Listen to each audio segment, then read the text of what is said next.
नमस्कार दर्शकों, आप देख रहे हैं रायचूर संदेश। रायचूर में छात्र छात्राओं के साथ संवाद कार्यक्रम आयोजित किया गया। इस दौरान कर्नाटक राज्य महिला आयोग की अध्यक्ष डॉक्टर नागलक्ष्मी चौधरी ने विद्यार्थियों को लक्ष्य तय कर मेहनत करने, शिक्षा पर ध्यान देने और साइबर अपराधों से सतर्क रहने की सलाह दी। आइए देखते हैं पूरी रिपोर्ट। रायचूर शहर के सरकारी प्रथम श्रेणी कॉलेज में छात्र छात्राओं के साथ संवाद कार्यक्रम का आयोजन किया गया। कार्यक्रम में कर्नाटक राज्य महिला आयोग की अध्यक्ष डॉक्टर नागलक्ष्मी चौधरी ने विद्यार्थियों को संबोधित करते हुए कहा कि अच्छे शिक्षा के साथ जीवन में लक्ष्य तय करना जरूरी है और लक्ष्य हासिल करने के लिए लगातार प्रयास करते रहना चाहिए। उन्होंने छात्रों से कहा कि असफलता आने पर भी प्रयास बंद नहीं करना चाहिए। रोजाना अखबार पढ़ने की आदत डालनी चाहिए, क्योंकि ज्ञान हासिल करने वाले लोग ही दुनिया में आगे बढ़ते हैं। डॉक्टर नागलक्ष्मी चौधरी ने विद्यार्थियों को मोबाइल और इंटरनेट का सही इस्तेमाल करने की सलाह दी। उन्होंने कहा कि ऑनलाइन दोस्ती और साइबर अपराधों से सावधान रहना चाहिए। उन्होंने छात्राओं से कहा कि किसी भी समस्या या ब्लैकमेल की स्थिति में डरने के बजाय तुरंत परिवार और पुलिस की मदद लेनी चाहिए। महिला पुलिस थाने और सरकारी हेल्पलाइन का उपयोग करना चाहिए। उन्होंने कहा कि जब महिलाएं शिक्षित, स्वस्थ और आर्थिक रूप से मजबूत होंगी, तभी समाज का विकास संभव होगा। कुड़ियो नीरिद्या? आ? आ? ಇಲ್ಲ ಆ ವಾಶ್ರೂಮ್ ಫೆಸಿಲಿಟಿ ಇಲ್ಲ. ಈಗ ಇದು ಮುಗಿಸ್ಕೊಂಡು ಸೀದಾ ಅಲ್ಲೇ ಹೋಗೋಣ, ಆಯ್ತಾ? ಓಕೆ ಓಕೆ, ಕೇಳಿ. ಎಲ್ಲ ಗಂಡು ಮಕ್ಳಿಗೂ ಹೆಣ್ಮಕ್ಳಿಗೂ ಎಲ್ಲರಿಗೂ ನಿಶಬ್ದ. ಹಲೋ ತಮ್ಮ, ನಾನು ಟೀಚರ್ ಆಗಿ ಬಂದಿದ್ದೀನಿ. 22 ವರ್ಷ ಡಾಕ್ಟರ್ ಆಗಿದ್ರೂ ಒಂದು ಕಾಲೇಜ್ನಲ್ಲಿ ಪ್ರೊಫೆಸರ್ ಆಗಿದ್ದೆ, ವೈಸ್ ಪ್ರಿನ್ಸಿಪಲ್ ಆಗಿದ್ದೆ. 22 ವರ್ಷ ಡಾಕ್ಟ್ರ್ ಮಕ್ಕಳಿಗೆ ಪಾಠ ಮಾಡಿದ್ದೀನಿ. ಹಾಗಾಗಿ ನನಗೆ ಮಕ್ಕಳ ಜೊತೆ ಮಾತಾಡಬೇಕು ಅಂತಂದರೆ ಭಾಳ ಇಷ್ಟ. ನೋಡಿ, ಕಷ್ಟಗಳಿದೆ, ನಾನಿಲ್ಲ ಅಂತ ಹೇಳಲ್ಲ. ಬಟ್ ನನಗೆ ಖುಷಿಯಾಗಿದೆ ಏನಂದರೆ, ಇಷ್ಟು ಕಷ್ಟಗಳ ನನ್ನ ನಡುವೆ ಮಕ್ಕಳೆಲ್ಲ ನಿಂತ್ಕೊಂಡು, ಮೇಡಮ್ ನಾನು IAS ಮಾಡ್ತೀನಿ, ನಾನು IFS ಮಾಡ್ತೀನಿ, ನಾನು ಚಾರ್ಟೆಡ್ ಅಕೌಂಟೆಂಟ್ ಆಗ್ತೀನಿ, ನಾನು ಒಬ್ಬನೇ ಒಬ್ಬ ಮಗ ಬಂದು ನಾನು ಪೊಲಿಟಿಷಿಯನ್ ಆಗ್ತೀನಿ ಅಂತ ಎಲ್ಲ ಹೇಳಿದ್ದು ನಾನು ತುಂಬ ಖುಷಿ ಕೊಟ್ಟಿದೆ. ಯಾಕೆ ಅಂದರೆ IAS ಮಾಡಬೇಕು ಅಂತಂದರೆ, ಅಥವಾ IAS ಅಲ್ವಾ ನಿಮ್ಮ ಗುರಿಗಳು, ಮಿಕ್ಕಿದವ್ರದ್ದು ಗುರಿ ಏನೂ ಹೇಳಲೇ ಇಲ್ಲ ನನಗೆ. ಎಷ್ಟು ಜನ ಮದುವೆ ಆಗಬೇಕು ಅಂತ ಇದ್ದೀರಾ? ನಿಮ್ಮ ಡಿಗ್ರಿಗಳನ್ನ ಮುಗಿಸ್ಕೊಂಡು ಕೈ ಎತ್ತಿ. ಮದುವೆನೇ ಆಗಲ್ವಾ ಯಾರು? ಓಕೆ, ನಿಮ್ಮ ಡಿಗ್ರಿ ಮುಗಿಸ್ಕೊಂಡು ಎಷ್ಟು ಜನ ನಾವು ಕೆಲಸ ಮಾಡಬೇಕು ಅಂತ ಅಂದ್ಕೊಂಡಿದ್ದೀವಿ ಅಂತ ಕೈ ಎತ್ತಿ. ಓಕೆ, ಕೈ ಎತ್ತದೇ ಇರೋದು ಏನು ಸಮಾಚಾರ? ನೋಡಿ, ಯಾವಾಗಲೂ ಅಷ್ಟೇ ಗುರಿ ಇರಬೇಕು. ಮೊದಲು ನಮ್ಮ ತಾಯಂದಿರಿಗೆ ಓದಿಸ್ತಾನೆ ಇರಲಿಲ್ಲ. ನನಗೀಗ 50 ವರ್ಷ. ಎಷ್ಟು? 50 ವರ್ಷ. ನಮ್ಮ ತಾಯಿಗೆ 70 ವರ್ಷ. ನಮ್ಮ ತಾಯಿಗೆ ವಿದ್ಯಾಭ್ಯಾಸ ಇಲ್ಲ. ಅವತ್ತಿನ ಕಾಲಕ್ಕೆ ವಿದ್ಯಾಭ್ಯಾಸನೇ ಇಲ್ಲ. ಹೆಣ್ಮಕ್ಳು ಹುಟ್ಟೋದು, ಮದುವೆ ಮಾಡಿಕೊಂಡು ಇನ್ನೊಬ್ಬರ ಮನೆಗೆ ಹೋಗಿ ಅವ್ರ ಮನೆ ಬೆಳಗೋದು ಅಂತ ಅಲ್ವಾ? ಮನೆ ಬೆಳಗೋದು ಅಂತಂದ್ರೆ ಏನು? ಅವ್ರ ಮನೆಗೆ ಹೋಗೋದು, ಅವ್ರ ಮನೆಗೆಲ್ಲ ಕೆಲಸ ಮಾಡೋದು, ಮಕ್ಕಳೇ ಇರೋದು, ಅವ್ರನ್ನೆಲ್ಲ ನೋಡ್ಕೊಳ್ಳೋದು, ಅವ್ರು ಒಡಿಸ್ಕೊಳ್ಳೋದು, ಅವ್ರನ್ನ ಅನ್ಸ್ಕೊಳ್ಳೋದು, ಕಡೆಯವರೆಗೂ ಅಡ್ಜಸ್ಟ್ಮೆಂಟ್ ಮಾಡಿಕೊಂಡು ಅವ್ರು ಹೇಳ್ದಂಗೆ ಕೇಳಿಕೊಂಡು ಕಡೆಗೆ ಉಸಿರು ಬಿಡೋದು. ಹೌದಾ ಇಲ್ವಾ?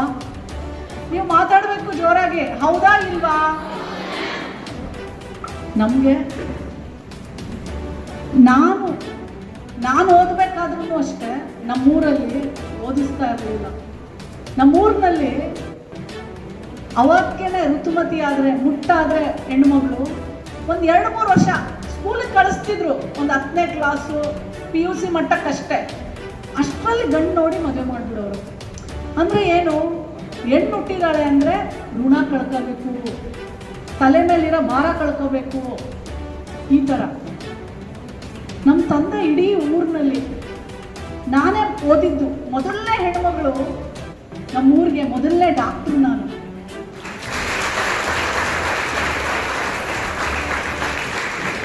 ನಾನು ಪ್ರತಿಯೊಂದು ವೇದಿಕೆಯಲ್ಲೂ ನಾನು ಈ ಮಾತಾಡ್ತೀನಿ.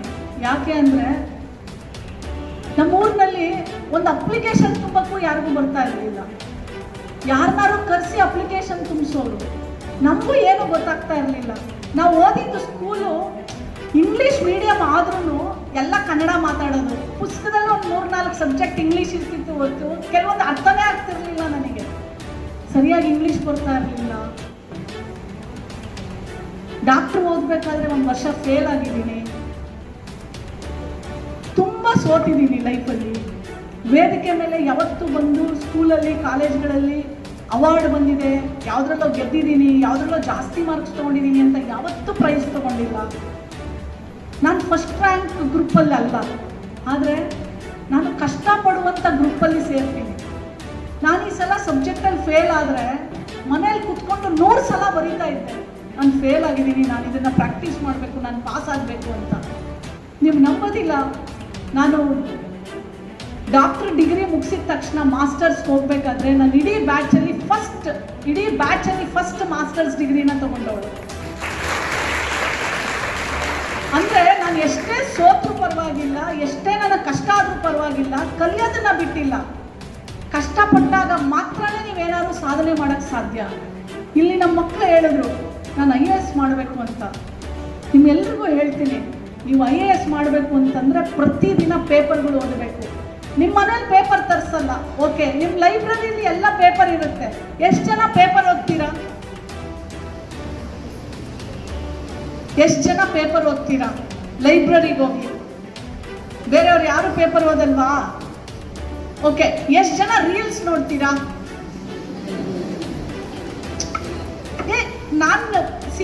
ನಾನು ನಿಮ್ಮಂಗೆ ರೀಲ್ಸ್ ನೋಡ್ತೀರಾ ಅಂದ್ರೂ ಕೈ ಎತ್ಬೋದು, ತಪ್ಪೇನಿದೆ? ಹೌದು, ನಾವು ರೀಲ್ಸ್ ನೋಡ್ತೀವಿ. ಎಷ್ಟು ಜನ ರೀಲ್ಸ್ ನೋಡ್ತೀರಾ? ಅದಪ್ಪ, ಸತ್ಯವಾಗಿರ್ಬೇಕು ನಾವು, ತಪ್ಪೇನೋ? ಎಲ್ಲರೂ ಎತ್ತಬೇಕು ಕೈ. ನೋಡಿ, ಅರ್ಧ ಎತ್ತಿದ ಅರ್ಧ ಬಿಡೋದು. ಸಾಧಿಸ್ಲೇಬೇಕು ಅನ್ನೋರು ಎಷ್ಟು ಜನ ಇದ್ದೀರಾ? ಕೈ ಎತ್ತಿ. ಸಾಧಿಸ್ಲೇಬೇಕು ಮೇಡಮ್. ನೋಡಿ, ಎಲ್ಲರೂ ಕೈ ಎತ್ತಿದ್ದೀರಾ, ಅದಕ್ಕೊಂದು ದೊಡ್ಡ ಚಪ್ಪಾಳೆ. ನನ್ನಂಗೆ ಎಷ್ಟು ಜನ ಇದ್ದೀರಾ? ಫಸ್ಟ್ ರ್ಯಾಂಕ್ ಬರದೇ ಇರೋರು, ಅವಾಗ ಫೇಲ್ ಆಗೋರು, ಸರಿಯಾಗಿ ಇಂಗ್ಲೀಷ್ ಬರದೇ ಇರೋರು, ಎಷ್ಟು ಜನ ಫೇಲ್ ಆಗ್ತಾ ಇದ್ರು ಪರವಾಗಿಲ್ಲ. ನನ್ನಂಗೆ ಯಾರಿದ್ದೀರಾ? ಹಾಂ, ನನ್ನಂಗೆ ಸ್ವಲ್ಪ ಜನ ಇದ್ದೀರಾ. ನಾನು ಅಂದ್ಕೊಂಡೆ ನನ್ನಂಗೆ ಜಾಸ್ತಿ ಜನ ಇರ್ತಾರೆ ಅಂತ. ಹಾಂ, ಇಟ್ಸ್ ಓಕೆ. ನೋಡಿ, ಪ್ರತಿದಿನ ಪೇಪರ್ ಓದಬೇಕು. ಬರೀ IAS ಓದೋರು ಮಾತ್ರ ಅಲ್ಲ, ನಾವೆಲ್ಲರೂ ದಿನ ಪೇಪರ್ ಓದಬೇಕು. ಒಂದು 15 ನಿಮಿಷ ಬೇಡ, 10 ನಿಮಿಷ ಟೈಮ್ ಕೊಡಿ. ಇವತ್ತಿಂದ ನನಗೆ ಪ್ರಾಮಿಸ್ ಮಾಡಿ, ಮೇಲ್ಗಡೆ ಲೈಬ್ರರಿಲಿ ಹೋಗಿ ಪ್ರತಿದಿನ ಪೇಪರ್ ಓದ್ತೀವಿ ಮೇಡಮ್ ಅಂತ ಪ್ರಾಮಿಸ್ ಮಾಡಿ. ಪ್ರಾಮಿಸ್. ಏನು ಗೊತ್ತಾ, ನಮ್ಮ ಹೆಣ್ಮಕ್ಳನ್ನ ಎಲ್ಲರೂ ಏನನ್ಕೋತಾರೆ ಗೊತ್ತಾ? ಅದೇ ಗಂಡು ಮಕ್ಕಳು ನೋಡ್ರಿ, ಕಾಫಿ ಹಿಡ್ಕೊಂಡು ಕಾಲ್ ಮೇಲೆ ಕಾಲು ಹಾಕ್ಕೊಂಡು ಪೇಪರ್ ಓದ್ತಾ ಇರ್ತಾರೆ. ಅವ್ರಿಗೆ ಅದು ಅವತ್ತಿಂದ ಬಂದ್ಬಿಟ್ಟಿದೆ. ಅದು ಹೆಣ್ಮಕ್ಳಂದ್ರೆ ಪಟ್ನೆ ಹೋಗಿ ಕಾಫಿ ತಯಾರು ಮಾಡಬೇಕು, ಅಡುಗೆ ತಯಾರು ಮಾಡಬೇಕು. ಆದರೆ ಮಾಡೋಣ, ಅದ್ರ ಜೊತೆ ಜ್ಞಾನನೂ ಇಂಪಾರ್ಟೆಂಟು. ಜ್ಞಾನ ಪಡೆದವನು ಜಗತ್ತನ್ನ ಆಳಬಹುದು.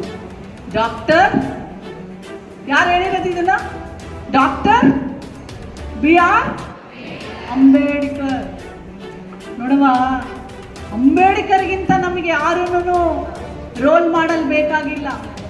ಬಡತನ ಕುಟುಂಬ, ತಿನ್ನಕ್ಕೂಟ ಇಲ್ಲ, ಶಾಲೆಗೆ ಹೋದ್ರೂ ನೀನು ನೀಚ ಜಾತಿಯವನು, ನೀನು ತಳ ಜಾತಿಯವನು ಅಂತ ಎಲ್ಲರ ಜೊತೆ ಅಲ್ಲೆಲ್ಲೋ ಕೂಡಿಸ್ತಿದ್ರಂತೆ, ಗೋಣಿ ಚೀಲ ಹಾಕ್ಬಿಟ್ಟು ನೆಲದ ಮೇಲೆ. P1 ಏನಾದ್ರು ಬರಲಿಲ್ಲ ಅಂತಂದರೆ, ಯಾಕವ ನಿದ್ದೆ ಬರ್ಲಿಕ್ಕಂತ ಆಕಳಿಸ್ತಿದ್ಯಾ? P1 ಏನಾದ್ರು ಬಂದಿಲ್ಲ ಅಂತಂದರೆ ಅವತ್ತು ಕುಡಿಯೋಕ್ಕೆ ನೀರು ಇಲ್ಲ.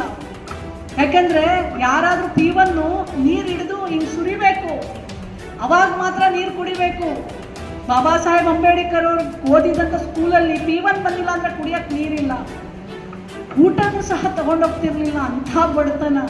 ಅಂಥ ಬಡತನದಲ್ಲಿ ಹುಟ್ಟಿದಂಥ ಒಬ್ಬ ಹುಡುಗ ಇವತ್ತು ಇಡೀ ದೇಶ ಆಳುವಂತಹ ಒಂದು ಸಂವಿಧಾನವನ್ನ ಬರೆದು ಪ್ರತಿಯೊಂದು ಹೆಣ್ಣುಮಗಳಿಗೂ ಸಮಾನತೆಯನ್ನ ಕೊಟ್ಟು, ನೀನು ಎಲ್ಲರಂಗವ್ವ, ನೀನು ಬರೀ ಮಕ್ಕಳು ಹುಟ್ಟಿಸೋ ಫ್ಯಾಕ್ಟ್ರಿ ಅಲ್ಲವ, ನೀನು ಗಂಡ ಹೇಳದಂಗೆ ಒಡಿಸ್ಕೊಂಡು ಗಂಡ 1, 2, 3 ಅವತ್ತಿನ ಕಾಲಕ್ಕೆ ಊರ್ಗೆ ಹೋದಾಗೆಲ್ಲ ಒಬ್ಬೊಬ್ರನ್ನ ಹೆಂಡತಿ ಮಾಡ್ಕೊಂಡ್ ಬರ್ತಿದ್ರಂತೆ. ನೀನು ನೋಡಿ, ಅವಾಗಿನ ಕಾಲದಲ್ಲಿ ಹೇಳ್ತಾರೆ, ಈ ಪಟೇಲ ಆ ಪಟೇಲ ಆ ಪಟೇಲ ಈ ಪಟೇಲ ಊರ್ದವನು ಇಟ್ಕೊಂಡವ್ರು ಕಟ್ಕೊಂಡವ್ರು ಒಬ್ಳು ನೆಕ್ಸ್ಟ್ ಕಟ್ಕೊಂಡು 2ನೇವ್ರು ಕಟ್ಕೊಳ್ಳೋದು, 3ನೇವ್ರು ಕಟ್ಕೊಳ್ಳೋದು, 4ನೇವ್ರು ಇಟ್ಕೊಳ್ಳೋದು, ಅವರೆಲ್ಲರಿಗೂ ಒಬ್ಬೊಬ್ರು ಮಕ್ಕಳು ಹುಟ್ಟಿಸೋದು. ಇದಕ್ಕೆ ಅಂಕೆ ಸಂಖ್ಯೆನೇ ಇರಲಿಲ್ಲ. ಇದಕ್ಕೆಲ್ಲ ಕಡಿವಾಣ ಹಾಕಿದ್ ಯಾರು ಗೊತ್ತಾ? ಹೇಳಿ, ಯಾರು? ಮಾತಾಡ್ರವ. ಬಾಬಾ ಸಾಹೇಬ. ನೋಡ್ರಪ್ಪ, ಸಾಕು, ಮದುವೆ ಮಾಡ್ಕೊಂಡ್ರೆ ಅವಳ ಜೊತೆ ಕಡೆಯವರೆಗೂ ಬದುಕಬೇಕು. ನೀವು ಏನಾದ್ರೂ ನೀವು ಹೆಂಡತಿಯನ್ನ ಬಿಡ್ತೀನ ಅಂತಂದ್ರೆ ನೀವು ವಿಚ್ಛೇದನ ಪಡ್ಕೋಬೇಕು, ನೀವು ಡೈವರ್ಸ್ ಪಡ್ಕೋಬೇಕು, ನೀವು ಹಂಗೆ ಇನ್ನೊಬ್ಬಳನ್ನ ಮದುವೆ ಮಾಡ್ಕೊಳಕ್ ಆಗುದಿಲ್ಲ ಅಂತೇಳಿ ಕಡಿವಾಣ ಹಾಕಿದ್ದಕ್ಕೆ ಇವತ್ತು ಒಂದಕ್ಕೆ ನಿಂತ್ಕೊಂಡವ್ರೆ. ಎಲ್ರು 2ನೇ ಮದುವೆ ಮಾಡ್ಕೋತಾರೆ ಅಂತಲ್ಲ ನಾನು ಹೇಳಿದ್ದು. ಅಂದ್ರೆ ಎಷ್ಟು ಜನ ಹೆಣ್ಣುಮಕ್ಳು ಬೀದಿ ಪಾಲಾಗ್ಬಿಡ್ತಿದ್ರು. ಅವನ್ನೆಲ್ಲ ಅಂಬೇಡ್ಕರ್ ನೋಡ್ತಿದ್ರು. ಹೆಣ್ಣುಮಕ್ಳು ಅನುಭವಿಸ್ತಾ ಇದ್ದಂತ ಕಷ್ಟಗಳನ್ನ ನೋಡಿದ್ರು ಅವರು. ವಿದ್ಯೆ ಅಂತ ದೂರದ ಮಾತು. ನಾನು ಹೇಳ್ತಿರ್ತೀನಿ, ನನಗೆ ಹೇಳ್ತಿರ್ತಾರೆ, ನನಗೆಲ್ಲ ಸಭೆಯಲ್ಲಿ ಕೇಳ್ತಾರೆ, ಮೇಡಮ್ ಯಾವ ಜಾತಿಯವರು? ನಾಗಲಕ್ಷ್ಮಿ ಚೌಧರಿ ಅಂತ ಇದೆ. ಚೌಧರಿ ಅಂತಂದ್ರೆ ಯಾರು? ನಾನು ಹೇಳ್ತಿರ್ತೀನಿ, ನನ್ನ ಜಾತಿ ಹೆಣ್ಣು, ನನ್ನ ಮತ ಹೆಣ್ಣು, ನನ್ನ ಕುಲ ಹೆಣ್ಣು, ನನ್ನ ಧರ್ಮ ಹೆಣ್ಣು. ಹೆಣ್ಣಿಗೆ ಯಾವುದು ಜಾತಿನೇ ಇಲ್ಲ. ಎಲ್ಲಾ ಜಾತಿಗಳಲ್ಲೂ ಹೆಣ್ಣು ಮಗಳನ್ನ ಹಂಗೆ ನಡೆಸ್ಕೊತಾರೆ. ಬ್ರಾಹ್ಮಣರ ಜಾತಿಯಲ್ಲಿ ಹೆಣ್ಣು ಮಗಳನ್ನ ನೀನು ಕೂಡಿಸ್ಬಿಟ್ಟು ಅವಳಿಗೆ ಅಡಿಗೆ ಮಾಡಿ ಕೊಡ್ತಾರೇನೋ. ಅವತ್ತಿನ ಕಾಲಕ್ಕಂತೂ ಬ್ರಾಹ್ಮಣರ ಜಾತಿಯಲ್ಲಿ ಅಕಸ್ಮಾತ್ ಅವಾಗೆಲ್ಲ ಚಿಕ್ಕ ವಯಸ್ಸಿಗೆ ಮದುವೆ ಮಾಡ್ಬಿಡ್ತಿದ್ರು. 9 ವರ್ಷ 10 ವರ್ಷ ಇನ್ನೂ ಮುಟ್ಟಾಗ್ತಿರ್ಲಿಲ್ಲ, ಅವಾಗಲೇ ಮದುವೆ ಮಾಡ್ಕೊಟ್ಬಿಡೋರು. ಬೈ ಚಾನ್ಸ್ ಏನಾದರೂ ಗಂಡ ಸತ್ತೋಗ್ಬಿಟ್ರೆ ಅವಳಿಗೆ ತಲೆ ಬೋಡಿಸಿ ಬಿಳಿ ಸೀರೆ ಉಡಿಸಿ, ಚಿಕ್ಕ ಹುಡುಗಿ, ಅದು 12 ವರ್ಷ ಇರ್ಬೋದು. ಅದು ಯಾಕೆ ಅಂತ ಬಸವಣ್ಣವರು ಅವ್ರ ತಾಯಿನ ಕೇಳ್ತಾರೆ. ಅವ್ರ ಅತ್ತೆಗೆ ಗಂಡ ಸತ್ತೋಗ್ಬಿಟ್ಟಿರ್ತಾರೆ. ಯಾಕೆ ತಲೆ ಬೋಡಿಸ್ತಾ ಇದ್ದೀರಾ? ಬೋಡಿಸ್ಬೇಡಿ, ನಮ್ಮ ಅತ್ತೆ ಚೆನ್ನಾಗಿ ಕಾಣಲ್ಲ ಅಂತ ಬಸವಣ್ಣವ್ರು ಅವ್ರ ತಾಯಿ ಅವ್ರ ತಂದೆ ಕೇಳಿದಾಗ ಏನು ಮಾಡೋಕ್ಕಾಗಲ್ಲ, ಅದು ನಮ್ಮ ಸಂಸ್ಕಾರ, ನಮ್ಮ ಸಂಸ್ಕೃತಿ. ಅವಳು ಯಾಕೆ ತಲೆ ಬೋಡಿಸ್ತಾರೆ ಅಂತಂದರೆ, ಅವಳು ಎಲ್ಲರ ಕಣ್ಣಿಗೆ ಚೆನ್ನಾಗಿ ಕಾಣಬಾರ್ದು. ಗಂಡಸ ಏನಾದರೂ ಅಯ್ಯೋ ಇವಳು ಏನಾದರೂ ಚೆನ್ನಾಗಿದ್ದಾಳೆ ಅಂತ ಏನಾದರೂ ಮೋಹಿಸ್ಬಿಟ್ರೆ, ಅವಳು ಗಂಡ ಸತ್ತೋಗಿದ್ದಾನೆ ಮತ್ತೆ ಮದುವೆ ಆಗಂಗಿಲ್ಲ, ಮತ್ತೇನಾದ್ರು ಅವಳು ಗರ್ಭಿಣಿ ಆಗ್ಬಿಟ್ರೆ ಅವಳಿಗೆ ಯಾವುದೇ ಥರ ಭಾವನೆಗಳು ಬರಬಾರ್ದು ಅಂತ ಸಪ್ಪೆ ಊಟ ಹಾಕೋರಂತೆ.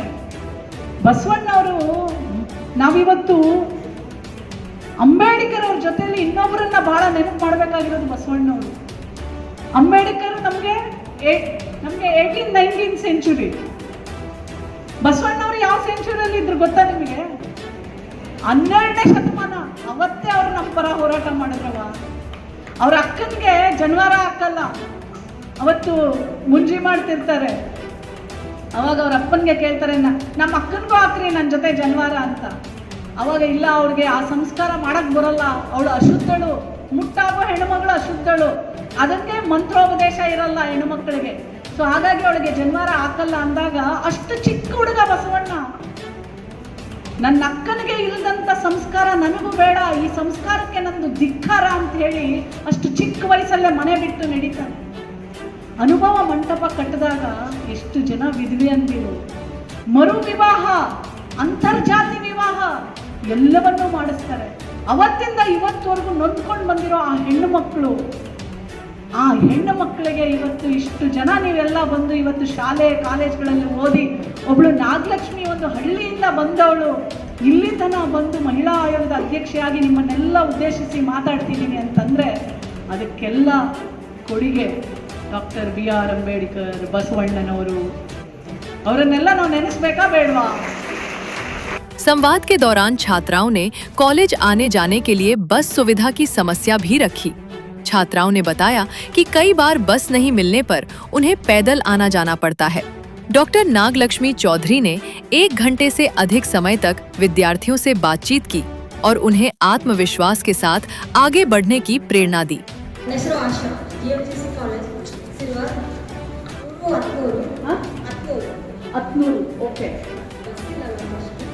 ನಿಮ್ಮೂರಿಗೆ ಬಸ್ ಇಲ್ಲ, ಹೆಂಗ್ ಬರ್ತೀಯ ಮತ್ತೆ? ಹಾಂ ಹಾಸ್ಟೆಲ್ ಮಾಡಿದ್ದೀವಿ ಅದಕ್ಕೆ. ಹಾಸ್ಟೆಲಲ್ಲಿ ಇರಬೇಕು. ಯಾವ ಹಾಸ್ಟೆಲ್ ಅವ ನಿಮ್ಮದು? ವೀರಶೈವ ಹಾಸ್ಟೆಲ್. ರೊಕ್ಕ ಕಟ್ಟಬೇಕಾ? ಹಾಂ, ಎಷ್ಟು ಕಟ್ಟಬೇಕು? 3000 ಇದೆ ನಮ್ಮ. ಪ್ರತಿ ತಿಂಗಳ? ಇಲ್ಲ ಮೇಡಮ್, ವರ್ಷ? ಮನೆಯಲ್ಲಿ. 1 year. ನಿಮ್ಮ ತಂದೆ ತಾಯಿ ಏನು ಮಾಡ್ತಾರೆ? ತಂದೆ ತಾಯಿ ಎಲ್ಲ ಕೆಲಸ ಹೊಲದ ಕೆಲಸ ಮಾಡ್ತಾರೆ. ನಿಮ್ಮ ಗುರಿ ಏನವ? IAS. ಏನವ ರಾಯಚೂರಿನವರೆಲ್ಲರೂ IAS ಮಾಡ್ಕೊಂತೀರಲ್ಲ. ನಿಮಗೆ ಇಂಥದ್ದು ಇಲ್ಲ ಮೇಡಮ್, ನಮ್ಗೆ ಇಂಥದ್ದು ಬೇಕು, ನಮಗೆ ರಾಯಚೂರಲ್ಲಿ ಮಾಡಿಸ್ಕೊಡಿ ಅನ್ನೋದು ಏನಿದೆ ಹೇಳಿ. IAS ಕೋಚಿಂಗ್ ಸೆಂಟರ್ನ ಒಂದು ಎಜುಕೇಷನ್ಗೆ ಪರ್ಟಿಕ್ಯುಲರ್ ಆಗಿ ಇಂಥದ್ದೇ ಸಬ್ಜೆಕ್ಟ್ ಇಂಥದ್ದೇ ಟೀಚರ್, ಆದರೆ ಅವರು ಎಲ್ಲ ಕರೆಕ್ಟ್ ಹೊಂದಿರಬೇಕು. ಅದು ಸಬ್ಜೆಕ್ಟ್ ಬಗ್ಗೆ ಎಲ್ಲ ಫುಲ್ ಇನ್ಫಾರ್ಮೇಷನ್ ಅವ್ರಿಗೆ ಇರಬೇಕು. ಅವರಿಂದ ನಮಗೆ ಆ ಇನ್ಫಾರ್ಮೇಷನ್ ಫುಲ್ ತಲುಪಬೇಕು ಅಂಥ ಟೀಚರ್ ಬೇಕು. ಅಷ್ಟು ಕೋಚಿಂಗ್ ಸೆಂಟರ್ ಬೇಕು. ನಮ್ಮ ಕಲಬುರಗಿಯಲ್ಲಿ ಐತೆ, ರಾಯಚೂರಿನಲ್ಲಿಲ್ಲ ನೋಡುವ. ಖಂಡಿತ. ನೆಕ್ಸ್ಟ್. ನನ್ನ ಹೆಸರು ಗಾಯತ್ರಿ ಮ್ಯಾಮ್. ಹಾ. ನಮ್ಮದು ರಾಯಚೂರು ಮ್ಯಾಮ್. ಓಕೆ. ನಾನು UPSC ಕ್ರ್ಯಾಕ್ ಮಾಡಿ IFS ಅಧಿಕಾರಿ ಆಗಬೇಕು ಅಂತ ಅಂದ್ಕೊಂಡಿದ್ದೀನಿ ಮ್ಯಾಮ್. ಗುಡ್ ಗುಡ್, ಸೂಪರ್ ಮಗಳ. ನಿಮ್ಮ ಊರು ಯಾವುದು? ರಾಯಚೂರನ್ನು ರಾಯಚೂರು. ಸರಿ, ನಿಮ್ಮ ತಂದೆ ತಾಯಿ ಏನು ಮಾಡ್ತಾರೆ? ನಮ್ಮ ತಂದೆ ಬೇರೆ ಕೆಲಸ ಮಾಡ್ತಾರೆ, ನಮ್ಮ ತಾಯಿನೂ ಅದೇ ಕೆಲಸ ಮಾಡ್ತಾರೆ. ಹೌದಾ? ಆಯ್ತು. ನೆಕ್ಸ್ಟ್ ಇನ್ನಿಬ್ಬರಿಗೆ ಯಾರಿಗಾದ್ರು ಅವಕಾಶ ಹಿಂದೆಗಡೆ ಕೊಡಿ. ನಮ್ಮೂರಲ್ಲೂ ಸೇಮ್ ಅದೇ ಪ್ರಾಬ್ಲಮ್. ಬಸ್ ಹಾ. 4 ತಿಂಗಳಾಯ್ತು, ಒಂದು ಟೈಮ್ ಬಸ್ ಇಲ್ಲೇ ಇಲ್ಲ. ನಮ್ಮೂರಿಂದ ಬಸ್ ಸ್ಟಾಪ್ ತನಕ 2 ಕಿಲೋಮೀಟರ್ ನಡ್ಕೊಂಡು ಹೋಗಿ ಎಷ್ಟು ಕಿಲೋಮೀಟರ್ ನಡಿಬೇಕವ? 2 ಕಿಲೋಮೀಟರ್ ನಮ್ಮೂರಿಂದ. ಅಲ್ಲಿ ಬಸ್ ಟೈಮ್ ಒಂದೊಂದ್ಸಲ ಕರೆಕ್ಟ್ ಬರ್ತಾವೆ, ಒಂದೊಂದ್ಸಲ ಬರಲ್ಲ. ಮಾರ್ನಿಂಗ್ 7:40 ಆಗಿಬಿಟ್ರೆ ಇಲ್ಲಿ 9 o'clock ಇರ್ತೀವಿ. ಎಷ್ಟೊತ್ತಿಗೆ ಬಿಟ್ರೆ? 7:40 ಹಂಗೆ ಬಿಡ್ತೀವಿ ನಮ್ಮ ಮನೆಗೆ. ಅಲ್ಲಿ ಬಿಟ್ರೆ 9:45 ಬರ್ತೀರಾ? ಯಾವ ಊರಂದ್ರಿ? ಬಾಯ್ಗಟ್ಟಿನ ಆಯ್ತು. ಇನ್ನೊಬ್ರು ನೆಕ್ಸ್ಟ್ ಯಾರು? ಗಂಡು ಮಕ್ಳಿಗೆ ಯಾರು? ನಮ್ಮೂರು 2 ಟೈಮ್ ಬಸ್ ಇದೆ ಮ್ಯಾಮ್. ಬೆಳಿಗ್ಗೆ 8:00 ಅದು ಬಿಟ್ಟಿದ್ದು 9:00 ಇರ್ತದೆ. ಒಮ್ಮೆ ಸಾಯಂಕಾಲ 5:00 ಇರ್ತದೆ. ಮಧ್ಯಾಹ್ನ ಚೆನ್ನಾಗಿ ನಿಮ್ಮ ಕಾಲೇಜ್ ಎಷ್ಟೊತ್ತಿಗೆ ಬಿಡುತ್ತೆ? 1 ಗಂಟೆ ಬೇಕು. ನೀವು 5 ಗಂಟೆವರೆಗೂ ಕಾಯ್ತಾ ಕೂತ್ಕೋಬೇಕಾ? ಓಕೆ. ನಿಮ್ಮ ಕಾಲೇಜಲ್ಲಿ ಲೈಬ್ರರಿ ಇದೆಯಾ? ಹಾಂ, ಇದೆ. ಓದ್ಕೊಂಡು ಕೂತ್ಕೋಬೋದಾ? ನಿಮ್ಮ ಗುರಿ ಏನು ಹೇಳಿಲ್ಲ ಇಲ್ಲ? Accounts lecturer. ಅಕೌಂಟ್ಸ್ ಟೀಚರ್ ಆಗಬೇಕಾ? Super super. ಶತಮಾನ ಹೆಣ್ಮಕ್ಳು ಶತಮಾನ ಸಾಕು ಭಾಳ ಇಲ್ಲ ಮಾಡ್ತೀವಿ ನಮ್ಮ ಕೈಯಲ್ಲಿ ಶತಮಾನ ಹೇಳಿದ ಮಾತಾಡೋದು. Thank you madam. ನನ್ನ ಹೆಸರು ಉಪೇಂದ್ರ ಕುಮಾರ್. ನಾನು ಇದೇ ಕಾಲೇಜಲ್ಲಿ ಅಂತಿಮ ವರ್ಷದಲ್ಲಿ ಅಧ್ಯಯನ ಮಾಡಿದ್ದೀನಿ. ಆಯ್ತು. ನಿಮ್ಮ ಕಾಲೇಜಲ್ಲಿ ಏನಾದರೂ ಸಮಸ್ಯೆ ಇದ್ರೆ ಅದನ್ನು ಹೇಳಿ. ಕಾಲೇಜಲ್ಲಿ ಸಮಸ್ಯೆಗಳೇನಿಲ್ಲ ಮೇಡಮ್. ಎಲ್ಲರೂ ಪ್ರಾಧ್ಯಾಪಕರು ಉಪನ್ಯಾಸಕರು ಎಲ್ಲರೂ ಚೆನ್ನಾಗಿ ಹೇಳ್ತಾರೆ. ಓಕೆ. ಅದು ಭಾಳ ಇಷ್ಟ ಆಗಿದೆ. ಲೈಬ್ರರಿ ಇದೆಯಾ? ಹಾಂ ಇದೆ ಮೇಡಮ್. ಎಲ್ಲ ಪುಸ್ತಕಗಳಿದಾವ? ಹಾಂ ಇದೆ ಮೇಡಮ್. ಎಲ್ಲ ಮಕ್ಕಳ ಕಾಂಪಿಟೇಟಿವ್ ಎಕ್ಸಾಮ್ಸ್ ಓದ್ತೀನಿ ಅಂತಾರಲ್ಲ, ಅದರ ತಕ್ಕಂತೆ ಪುಸ್ತಕ ಇಟ್ಟಿದ್ದಾರಾ? ಇದೆ ಮೇಡಮ್. ಮೇಡಮ್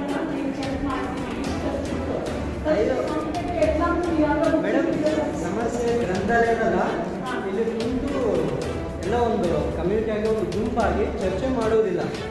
ಅವ್ರು ಒಂಟಿಯಾಗಿದ್ದರೆ ಅಷ್ಟು ಮೈಂಡ್ ಸೆಟ್ ಬೆಳೆದ ಅಂತ ನನ್ನ ಅಭಿಪ್ರಾಯ. ಹಾಂ ಸರಿ. ನನ್ನದು ಆಡಳಿತದಲ್ಲಿ ಭಾಗವಹಿಸಬೇಕಂತ ನಮ್ಮ ಗುರಿ.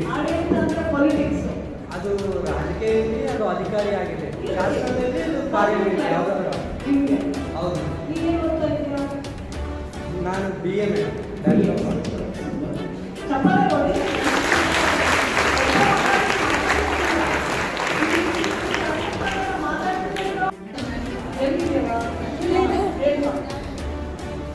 ಕಾಲೇಜಲ್ಲಿ ಆಟದ ಮೈದಾನ ಇದೆ.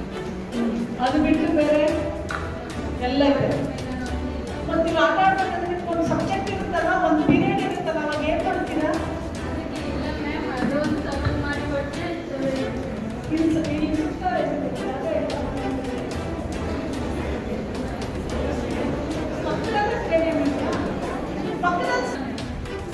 ರೂಮ್ ಸವಲತ್ತು ಮತ್ತು ಹೆಂಗೆ ಕೂಡಿಸ್ತಾರೆ ಕ್ಲಾಸಲ್ಲಿ?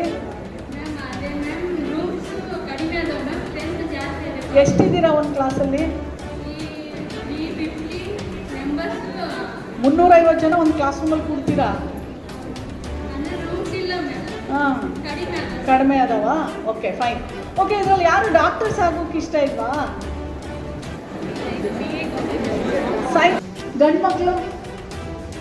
ಗಂಡ್ಮಕ್ಳು ಬೇಡವಾ? ಮೈಕ್ ಮಾತಾಡ್ತೀನಿ ಬ್ರೋ, ನೀವು ಇರೋರೇ 4 ಜನ, ಅದಕ್ಕೆ ನೀವು ಮಾತಾಡ್ತೀಯಾ? ಕೊಡಿ mike. Absolutely, why not? Everyone is speaking about the buses from villages, but I would like to speak about the local buses in Raichur. Okay. Like buses are there in Raichur, but don't know from railway station to bus stand or where the main roads are there they are there. But not in like which are collection from villages, no ma'am. There are no local buses. People are walking from like so many kilometers to Raichur. Like only 1 kilometer routes are there, but buses are not available. Like Eglaspur, Askian, maybe Askian is there buses.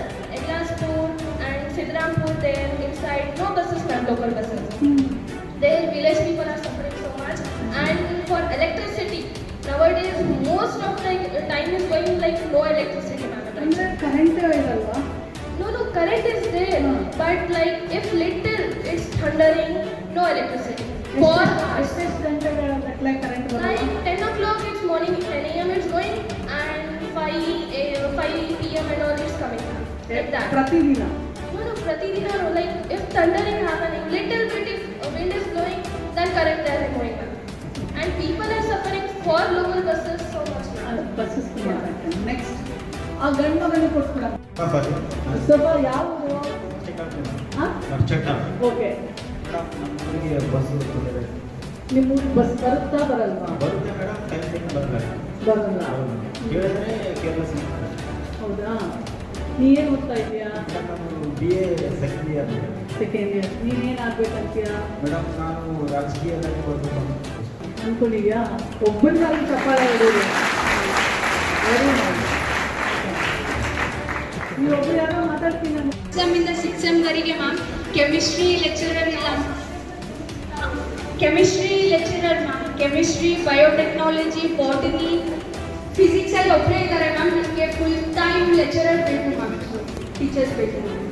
And first sem, third sem, fifth sem exam ನಡೆಯುವಾಗ ma'am, second sem, fourth sem ಮತ್ತು sixth sem exam paper fail ಆದವರು ma'am, ಅದು first sem, third sem, fifth sem ಮತ್ತೆ ಬರೆಯೋಕ್ಕೆ ಕೊಟ್ಟರೆ ma'am 1 year waste ಆಗ್ಲಾರ್ದ ಉಳ್ಕೋಗಿರುತ್ತೆ ma'am ಆ ಸ್ಟೂಡೆಂಟಿಗೆ. ಸೊ ಮತ್ತು ಇನ್ನೊಂದು ಕಾಂಪಿಟೇಟಿವ್ ಎಕ್ಸಾಮಲ್ಲಿ ma'am free coaching centre Gulbarga, ಬ್ಯಾಂಗ್ಳೂರಲ್ಲಿ ಮಾತ್ರ ಅವೈಲೇಬಲ್ ಇದೆ ಮ್ಯಾಮ್. ಸೊ ಪ್ಲೀಸ್ ನಮಗೆ ರಾಯಚೂರಲ್ಲಿ ನೀವು ಕಲ್ಪಿಸಿ ಕೊಟ್ಟರೆ ಫುಲ್ ಹೆಲ್ಪ್ಫುಲ್ ಆಗುತ್ತೆ ಮ್ಯಾಮ್ ಕೋಚಿಂಗ್ ಸೆಂಟರ್.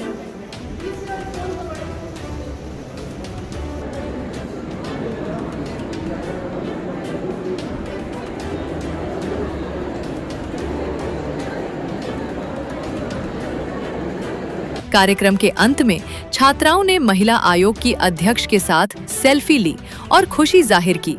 इस अवसर पर महिला एवं बाल विकास विभाग की उप निदेशक शरणम्मा, कॉलेज के प्राचार्य डॉक्टर यंकन्ना, पर्यावरण प्रेमी इरन्ना कोसगी, सहायक प्राध्यापक डॉक्टर संतोष कुमार, महादेव पप्पा सहित कई अधिकारी और शिक्षक मौजूद रहे। फिलहाल इस खबर में इतना ही। रायचूर और कर्नाटक की हर छोटी बड़ी खबर सबसे पहले देखने के लिए रायचूर संदेश बदलाव की राह पर खबरों के साथ को सब्सक्राइब करें, वीडियो को लाइक करें, शेयर करें और बेल आइकॉन जरूर दबाएं। अपने सुझाव हमें कमेंट में जरूर बताएं। मैं हूं आपका साथी, फिर मिलेंगे एक नई खबर के साथ। नमस्कार।